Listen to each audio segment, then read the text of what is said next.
Hey, good morning, everyone. Welcome to Mornings with the Focus. Another week, um, you know, another morning. Again, thanks for starting the week with us. We truly appreciate it. Just a reminder what we got going on here. Every morning got a few topics, a few scripted topics, a few things to get through. Typically on what happens in sports the night before, any big headlines that we deem important enough to add to our list to start the list of topics to start the day. That said, you guys tune in, use the comment section if you're in here, join the conversation that way. If there's certain things you guys want to talk about, it's like we did pretty much on Friday. I think we were in here for about an hour. We had Justin Walters from Sports Ruckus on talking, I think, NFL draft just a little bit, just talking receivers and whatnot. We had a couple folks in there commenting, and we were in here for about an hour or whatnot. But you guys kind of dictate the length of these shows each and every morning. So a couple things to get through this morning. We'll start. Look, it's draft day in the WNBA. Drafts tonight at 7 p.m. on ESPN. Just going to take a quick look at one of the most recent mock drafts on on WNBA.com. Pretty much it's like a composite mock draft with a couple folks from different outlets who have done mock drafts, and you see what the general consensus is. Again, if you're Washington Mystics fans, which is who we cover and have covered for the past five. We've covered them pretty much since Coach T started here. Pretty much. I'm gonna say the wrong number of years, but they select third. Guys, remember they had the first overall pick last week. We talked about them making the trade with Atlanta to slide down 2 spots and secure a pick swap for next year and a second round pick that they did not have this year. So that said, let's go ahead and go through this. General consensus is that the Dream are taking Ryan Howard from the folks that were involved in this mock draft. Indiana Fever at 2 would be taking Elisa Smith. Third, the Washington Mystics, they have taken local product Shakira Austin, started on Maryland, ended her collegiate career at Ole Miss, 6'5" center. My dark horse here for Washington is Elisa Cunanan, the center out of NC State. It just to me personally, if it's like she kind of fits what Washington wants to do a bit already. Obviously at 6'5", the size helps, but she's probably one of the better shooting bigs in this class, if not the best shooting big in this class. She's a scorer on the low block as well, so it'll be interesting. Nobody ever knows what Coach Tebow is going to do, but if they do in fact take Shakira, it's not like whoever they take. It's not like they have to contribute right away to be able to be brought along a bit slowly, which isn't a bad thing. Indiana Fever folks have them taking from Nyara Sabali to Kirsten Bell. New York Liberty is the first place. Some folks have Elisa Cunanan going off the board. Emily Inksler as well. Inksler at Louisville, big wing, versatile wing, really known for her defense. However, she can contribute on the offensive end as well. We got the Wings via Chicago, who used to have that pick that was acquired in a trade. Ray Burrell from Tennessee. Most folks have Destiny Henderson, the floor general from South Carolina. Excited to see where she does end up coming off the board. Some folks have Veronica Burton coming off there as well. 8th, you got the Lynx, which I believe they traded that pick. I could be wrong. They literally this weekend, they traded out of the first round and to pick up a first round pick in next year's draft. So I believe the 8th pick belongs to the Aces. So we'll see. If you guys tune in tonight, you guys will see, but I'm pretty sure that's one of the other draft trades that happened. So if this is the Aces drafting here, to be interested, see who they have in mind. You got the Sparks, Avina Westbrook, Kristen Williams, and again, Destiny Henderson, all names that some folks have. Indiana have no idea what they're doing. They've had a couple classes where the folks that they drafted have not made it, aren't on that roster anymore. They've had some changes in the front office, so I have no idea where they're going to go, but we will see. We got the Aces once again. Nas Hillman is very interesting because the only 31, if Nas Hillman was like 6'4", 6'5", we'd be talking about her way higher. She's a hell of a player, just a bit undersized to play the post in the W.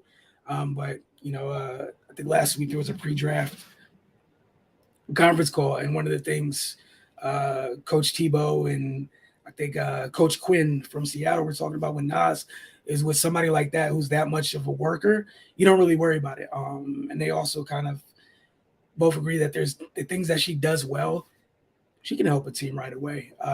But while she's doing that, she's definitely going to have to extend her range, work on extending her range a little bit. Maybe, being able to put the ball on the floor a little bit more as a undersized post. Last, we have the Connecticut Sun. They have several ways it could go. This is another one of those teams that's kind of stacks.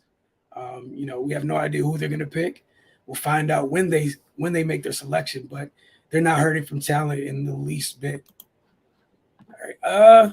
The next thing we wanted to touch on this morning, after yesterday, where it seemed like every team in the NBA played, it was a very, very busy day in the league. We now know who's in the play-in, where they're seated, and we know the first round matchups for the NBA. So give me a second. Let me pull that up for you guys and go ahead and discuss that. Again, you guys, there's things you guys want to talk about this morning. Hop in the comment section. Let me know, and we'll get on that. All right, so here we go. Just as far as the play-in tournament goes. Oh, man, where are we going to start at? Okay, so I think tomorrow night, we got the 7-8 matchup out east. Cavaliers versus the Nets. The winner is the 7 seed. The loser plays the winner of the 9-10 matchup. So both in the Eastern and Western Conference, the 7-8 matchups take place tomorrow night. You got the Cavs, Nets, and then the Clippers and Wolves. On Wednesday night, you have the 9-10 matchups in the respective conferences, which is the Hornets and Hawks out east. Then you have the Spurs and the Pelicans out west. On Friday, this is pretty much to find out who has the AC, which is the winner is you got the winner of the 9-10 matchup taking on the loser of the 7-8 matchup. That said, this is how the first round matchups shake out. You got in the East, we got Miami. Where's this at? So sorry. We got Miami taking on the AC, which we'll find out the AC later this week. You got the Celtics taking on the 7 seed. That's the 2-7 matchup. The Bucks and the Bulls in the 3-6 matchup.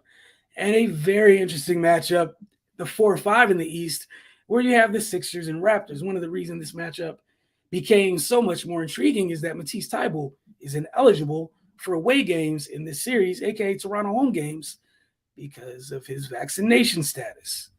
It's been reported that he's only received the 1 shot and hadn't went to get the 2nd shot and or the booster.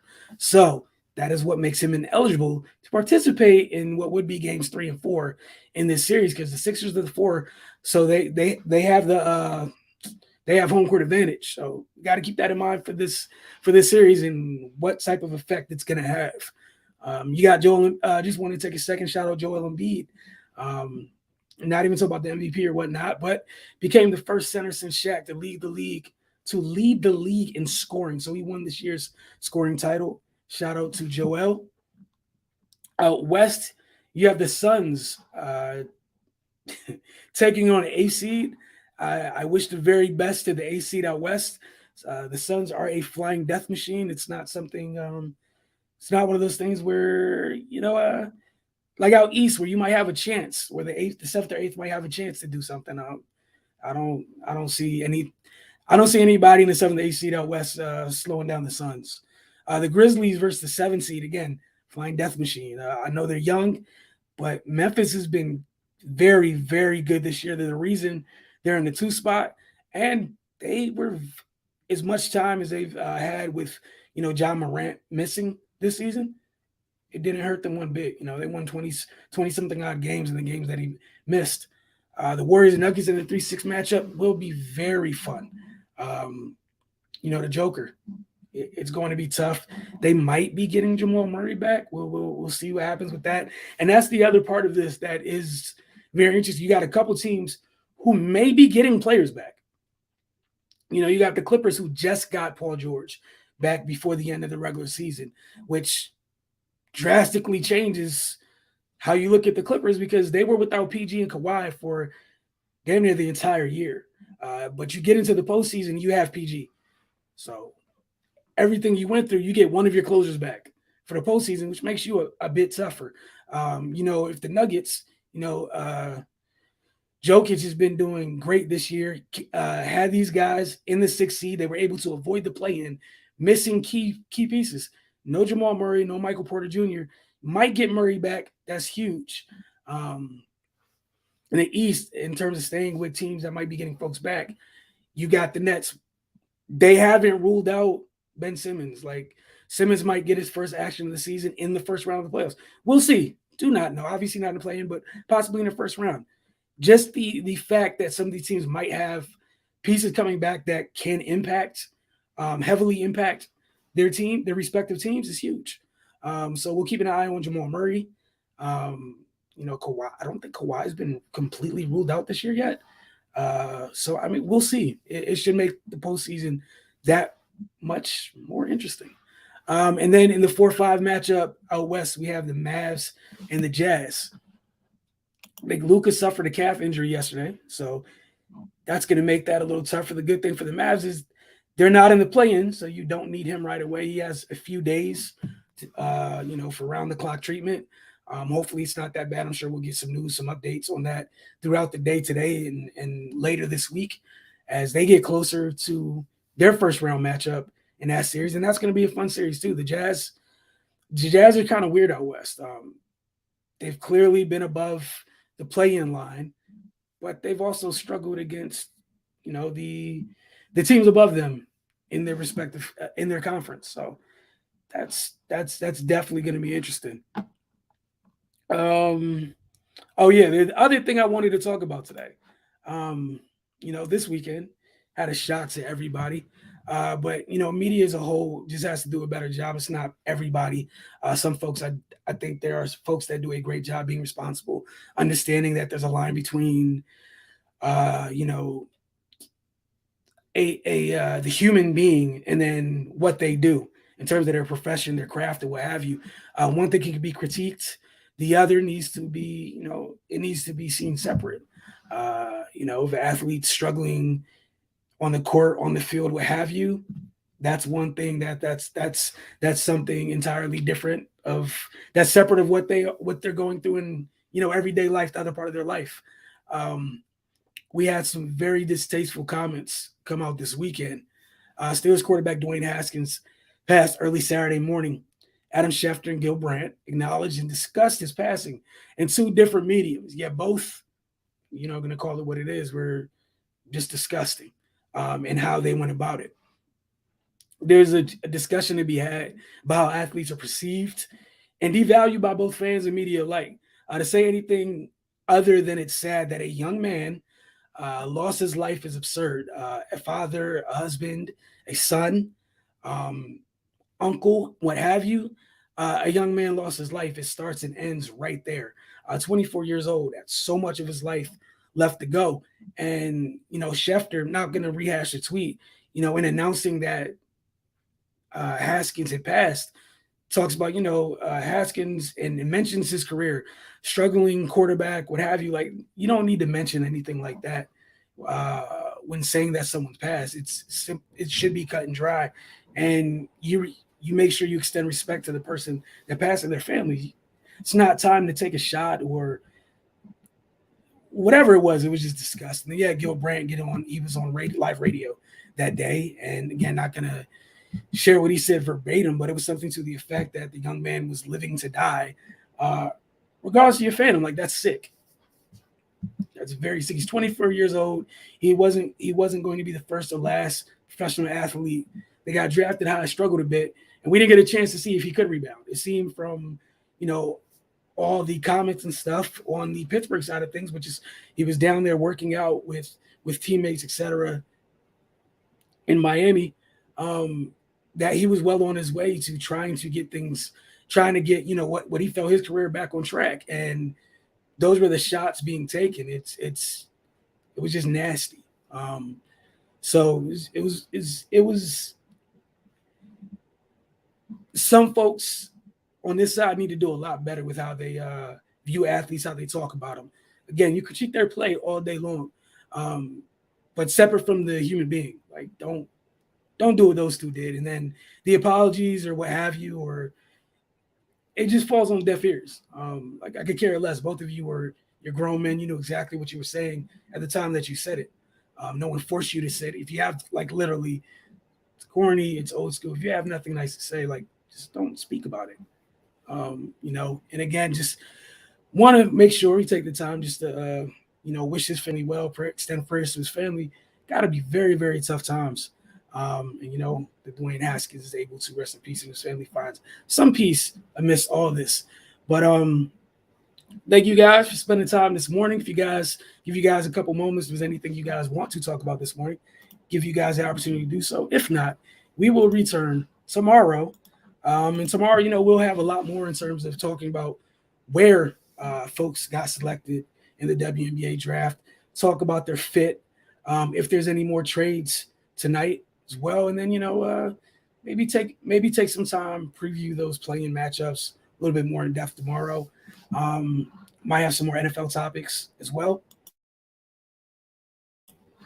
But again, appreciate you guys for tuning in. This is on the screen. It's open discussion. You guys have the opportunity to steer the discussion each and every morning.